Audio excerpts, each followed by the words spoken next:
Hi guys, I'm Diane and welcome to my BookTubeAthon wrap-up.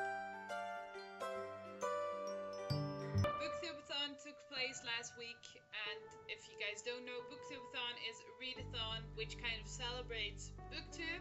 There were also several challenges to complete, so let's just get into it. The first book I finished for BookTubeAthon was Nimona by Noelle Stevenson. So Nimona is about this girl who wants to aid the villain in the superhero story. She wants to become his little helper, and first he's like, nah, but then she kind of grows on him, and it turns out she has abilities as well, and so the story begins. Nimona is a graphic novel, and it was the first graphic novel I ever read. I was really pleasantly surprised. I get why people read graphic novels so much and why they are such nice reads for readathons, because you really fly through them. I really love the art style in Nimona. I thought it was a great light graphic novel to start off with. The story wasn't too deep, but there was a little bit of mocking the typical superhero story going on, which I really liked. I just really loved the characters and I thought it was fun.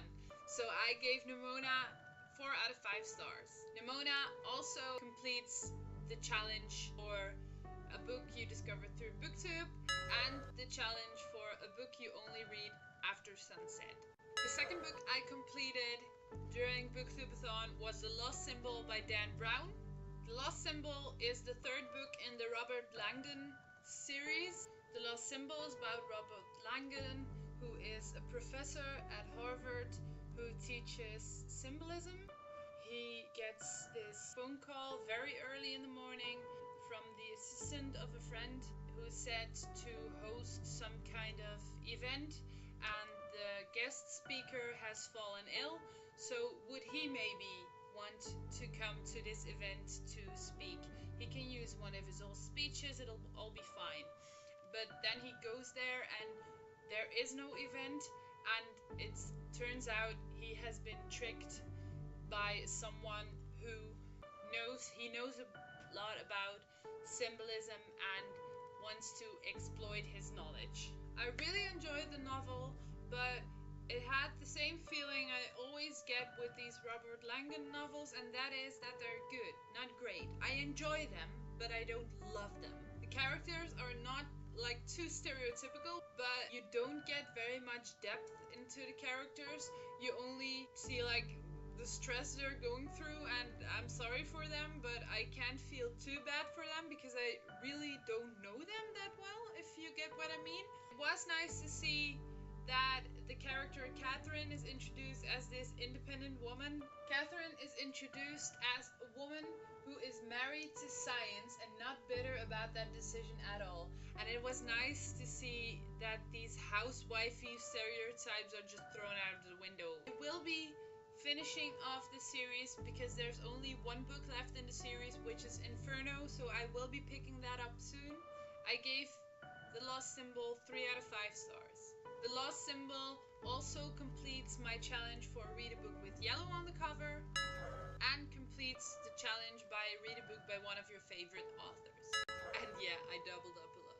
The third book I completed was The Ocean at the End of the Lane by Neil Gaiman. I listened to this on audiobook and I don't really want to say this, but I didn't really like it.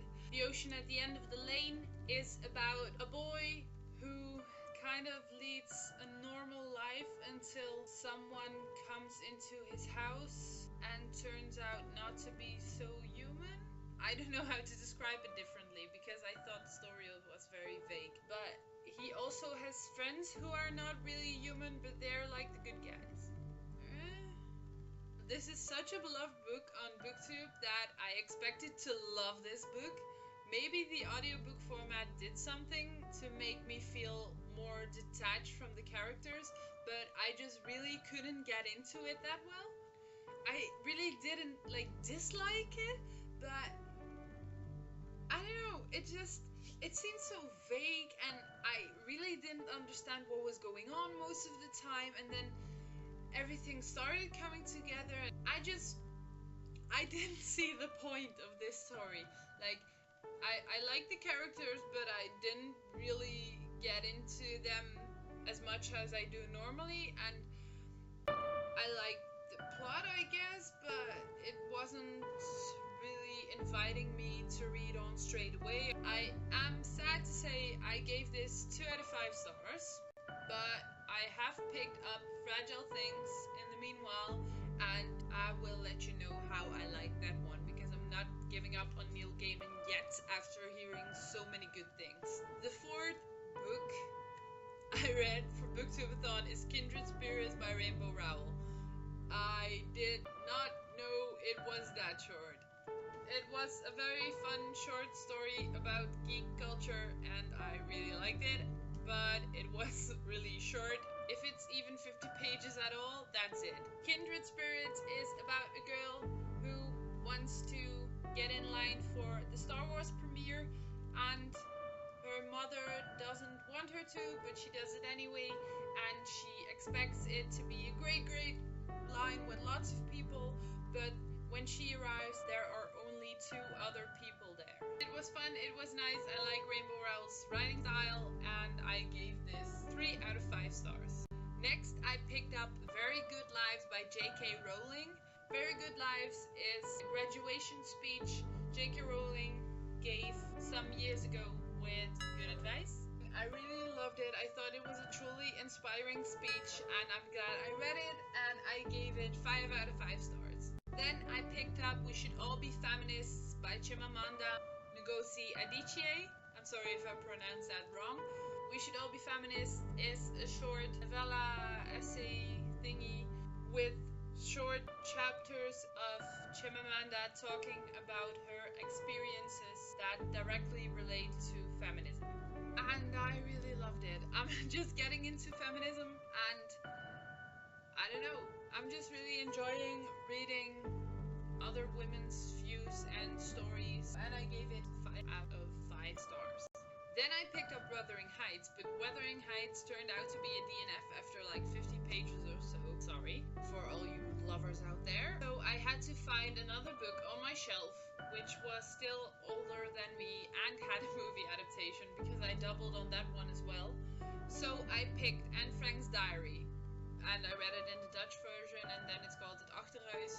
And Anne Frank's Diary is the diary which he wrote during the Second World War. I picked up Anne Frank's Diary, I read it, I finished it on time, and I watched the BBC miniseries because it said it was the most truthful representation of the original story, so I was not about to pick up a lesser movie if I had a great miniseries, which was like 2.5 hours, so it's movie length, so I thought I'd just do that. I'm not sure how to describe this. I didn't actually enjoy the process of reading Anne Frank's Diary, but I don't know, it hit me. I don't really read a lot of World War stories because I think we are pushed too much to read them in school, but some of them really do stand out, and I think Anne Frank's Diary is one of them because it's a story which is written so uncensored, so non-fictional. It displays like the fights they had while seeking shelter. I gave it Achterhuis 4 out of 5 stars, and I watched the BBC miniseries Anne Frank's Diary, and I gave that one 10 out of 10 rating on Track TV. Anne Frank's Diary completes my challenges of read a book that is older than you, and my challenge for the BookTube movie adaptation. I have officially read 7 books, though I picked very smart. Whoop whoop. So yeah, these are the books I completed for the BookTubeAthon. I really enjoyed BookTubeAthon. Thanks for watching, and see you guys later.